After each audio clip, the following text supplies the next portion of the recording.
Hi, if you're just starting your career, this is the video for you. I've had 17 years of experience and I'm going to be sharing 6 of those advices which I really think can catapult you into the next orbit in your career. Hi, my name is Saurabh. I live in Chicago. I have been in the industry IT services space for over 17 years. I live here with my family and I started this channel with the whole sole focus of helping either the guys and gals who are coming fresh into the industry, finding their path and establishing themselves, or sharing some of those things which I've learned as I've covered this journey. In today's video, as I mentioned, I'm going to be talking about 6 of those recommendations which I have if you're just starting your career.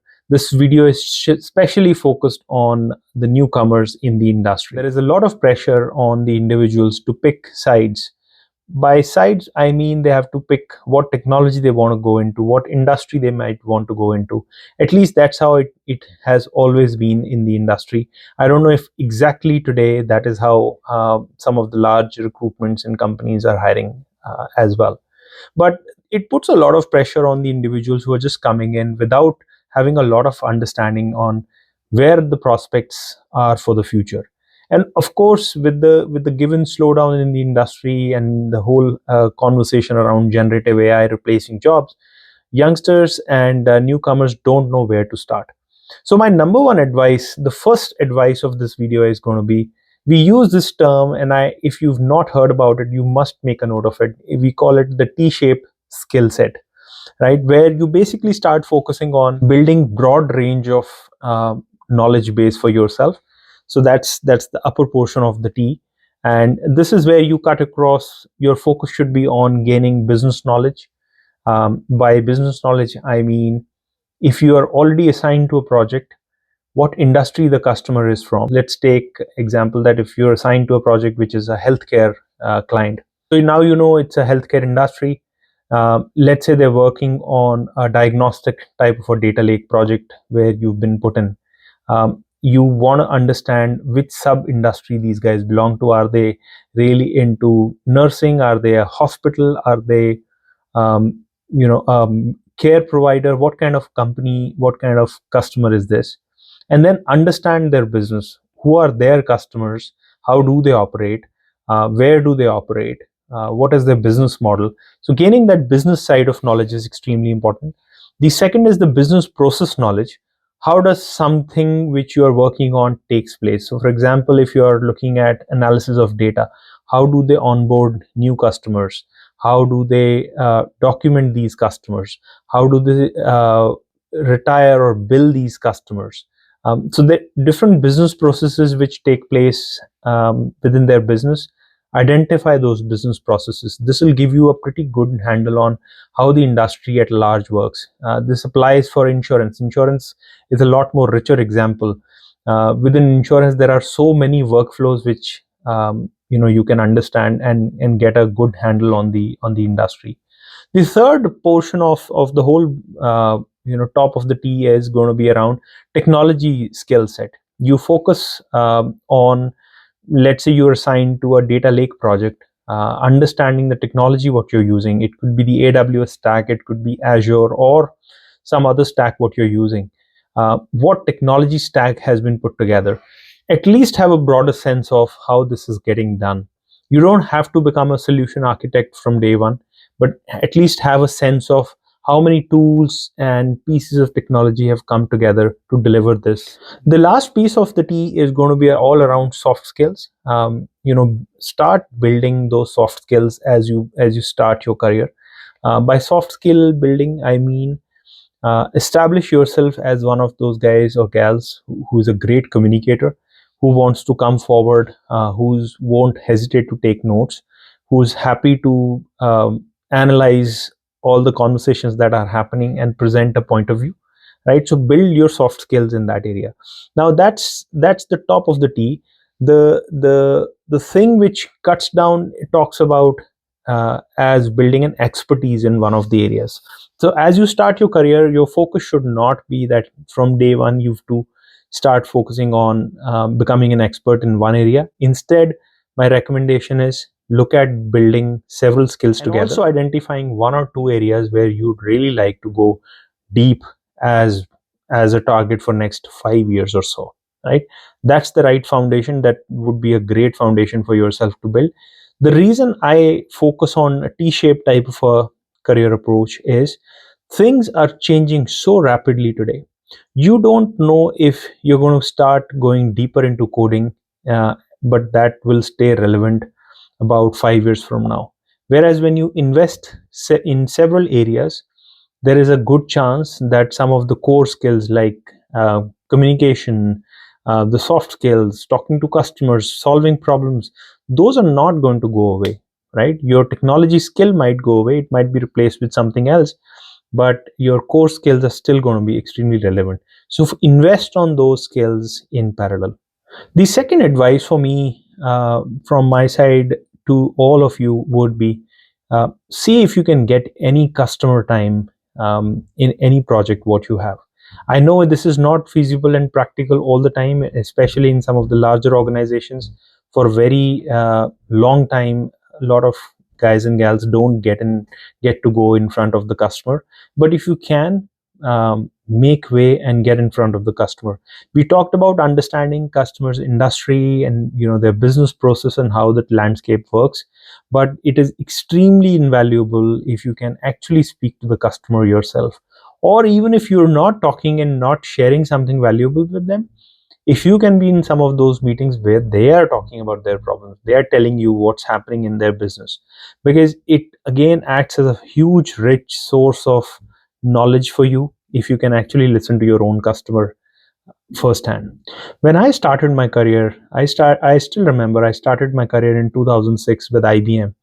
One of the most important things in my career which happened was getting a break very quickly, which got me actually in front of the customer.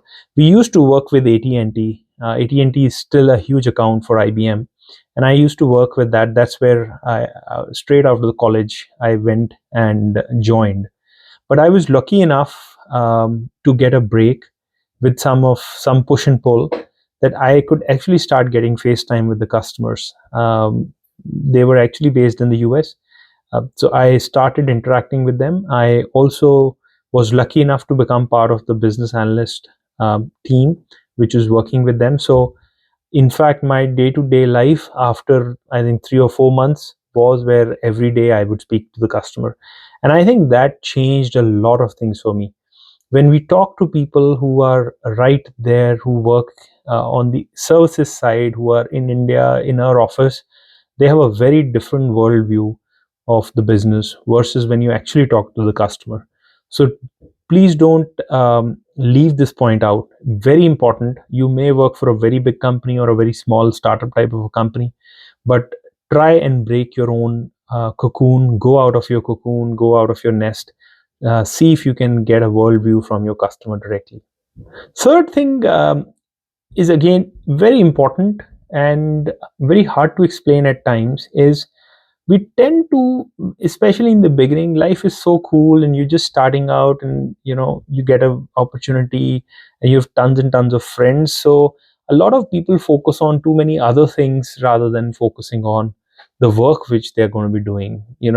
Those are very early days, so the perspective is very different. We also are happy to take easy projects where there's not too much of time demanded out of you, and it feels like fun. My experience has always been that at the very beginning of your career, if you were to make a choice, always pick up a project which is harder in nature, where you've had absolutely no experience, where you have absolutely no idea, where you feel like this project is already short staffed, where you feel like you may have to do too many things, and it's going to push you too hard overall. If that happens, I can tell you, it could be one of the best projects for your life. Uh, in general, in life, when we do hard things, um, it gives us so much experience and so much knowledge in a short period of time. Going back to same example of IBM, when I actually started, I became part of um, application management team where we were managing a couple of applications and maintaining the code for those applications. There used to be some development work, but a lot of work would be all around analyzing and finding where the code for a certain fix is, and then when the fix would have to be applied, we would go basically analyze for several hours and then make those 1 or 2 lines of coding fixes. So application maintenance, nothing fancy, not a sexy business, but initially for a lot of people it was fun. We were just coming out of college, so some of my friends were extremely happy. There's not too much of demand. My team lead knew that these guys are just out of college, so there was not a lot of pressure. But on the same front, personally, I never wanted or never enjoyed that type of work, where I also realized very quickly that all the guys who were in that team have been sitting there for about 10-15 years, and they're happy doing this as a chore every day. They come and do some fixes and stay until say 11 o'clock, 12 o'clock in the night. um, to me it did not appeal at all. And I always thought, what if I could understand how the customer actually works? How could I speak to the customer? The same advice which I am giving to you, I somehow had those things in my head, maybe by way of reading some books and having that perspective. So what I did was, one of the team meetings, I met a team leader who was actually the head of business analysis team. He would come into the tower meetings, and I basically got to know him, I think, in the very first week of me joining IBM. And as I started speaking to him, I kind of showed my interest that I'd like to be part of that team. And on the next day, I think during a coffee break, uh, he caught me and asked me if I would like to be part of his team or see what we do. So I was extremely happy, and I went and attended a meeting in his team for a couple of days. They were a very small team, about 4 or 5 people. But what these guys did was, they were the analysis wing for several applications, and these guys would talk to the customers on the AT&T side and understand and take requirements from them, and all that requirement would become part of what the application managers were doing. So that opened a completely new world for me, and that's something which excited me. So coming back to my advice is, look for situations which might be harder, which might stretch you forward. During that period, I was basically part of two teams at the same time, so I was actually working longer hours than what a person working on one of the teams would, because during the day I would work on the application management team, and then during evenings and early mornings I would also work on the business analysis team. So my suggestion is, stretch yourself. If you get an option to choose a harder project, choose that. Those lessons and learnings will stay with you for a very long time. All right, let's go to the suggestion number 4. This is something which I read about 6 or 7 years back. I was reading an article from Scott Adams, and he talked about the concept of stack of skills. He basically described that all of us have some skills. All of us, to take an example, somebody is a project manager, somebody is a business analyst, somebody is a sales leader, and people often describe themselves with those titles. But here is the challenge: there are millions of sales leaders or project managers or program managers or developers in the world, right? But what differentiates all of us is when you start stacking our skills, or think of these like a Venn diagram where you have multiple capabilities put together, right? So now imagine a project manager who is very deeply involved in one of the industries. So let's say healthcare industry, very deeply into that. Within that, a specialist in compliance, and within that, somebody who is extremely good at writing and solving business problems. So that's the stack of skill which very identifies this person in a niche category itself. When I read about this concept, it actually changed the way I looked at all the skills what we have. See, an individual skill what each of us have, or each of you are going to be building, there is no dearth of those skills. There are millions of people who have those skills. But the moment you start stacking even more skills on top of it and create that unique personality, that becomes unstoppable. So, henceforth, my suggestion is always look at your skills from the lens of how can you stack yourself and make yourself so unique in the market that you're not a competition. You are yourself an unstoppable force. All right, let's move to the fifth suggestion I have. I have a daughter who's starting high school, and this is something which I've told her as well. And I think this is the most fundamental skill all of us must build, and these are also some of the most underrated skills as well. I call them the three core skills. She remembers this when I say the three core skills. These three core skills are reading, writing, and speaking. While now this doesn't sound as sexy or exciting as you would expect, but hear me out. These are extremely crucial in the given scenario. There were times in our career when, especially the more senior you were, the lesser you would write or express or do anything. A solution architect or an architect would just come and build the architecture diagram and go away, and then they would find it not very sexy to do the documentation. They would outsource the entire documentation to the technical team. The design documents would also be given to the technical team, right? With time, what has happened is companies like AWS and Amazon itself built the culture of writing, and that changed a lot, where the whole focus came back on how do you create knowledge bases, how do you cultivate knowledge, and how do you build solution on top of all the knowledge we have put together. This is where the industry again took a u-turn, and it became extremely valuable if you could communicate your ideas very clearly, as even as a developer or any title you may have. Similarly, it became extremely cool if you could write very nice articles on Medium and other social media sites like even LinkedIn as well, and you could write clearly and build your own audience. So focus on these core skills as you're building your career: reading, writing, and speaking or communicating.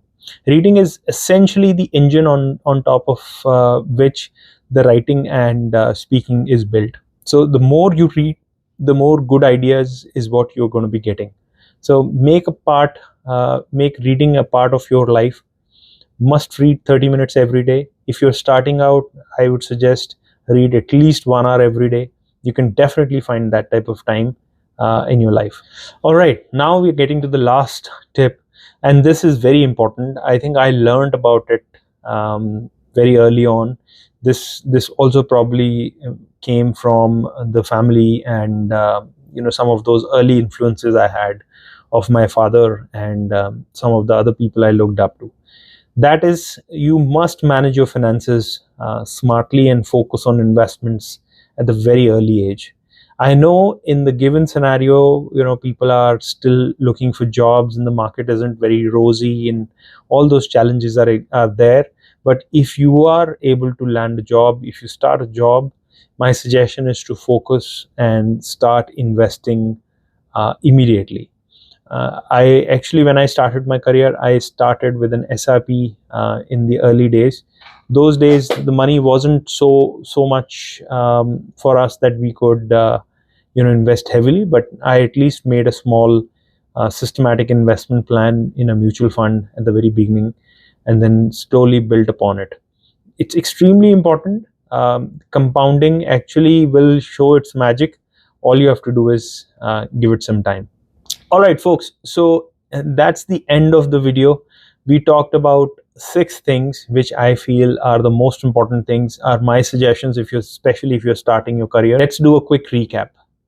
Number 1, focus on building a T-shaped skill set for yourself. Number 2, see if you can get face time with your customers as much as possible. Very, important. Number 3, choose tough projects versus easy projects, right? Every time you get an opportunity, stretch yourself in the beginning of your career, choose those difficult projects, um, go for it. Fourth, focus on, from now onwards, every time you look at skills, look at them as a stack of skills. Don't just look at one skill in its entirety. Think of what will make you unique, what will make you an unstoppable force in the market. Fifth, build your core of reading, writing, and communicating or speaking as one of your core strengths of your personality. And last, focus on managing your finances early on from the very get go, especially focusing on investments. All right, folks, those are some of the 6 suggestions I had for my friends who are just starting in the industry. Again, if this was helpful, please do share with your friends. And if you have specific questions, these are very early days for me and my YouTube channel, but if you have specific questions, you like some guidance, shoot me in the comments, or go to my profile on LinkedIn or even YouTube page, and you can write an email to me. Thanks so much. I'll see you in the next video. Bye.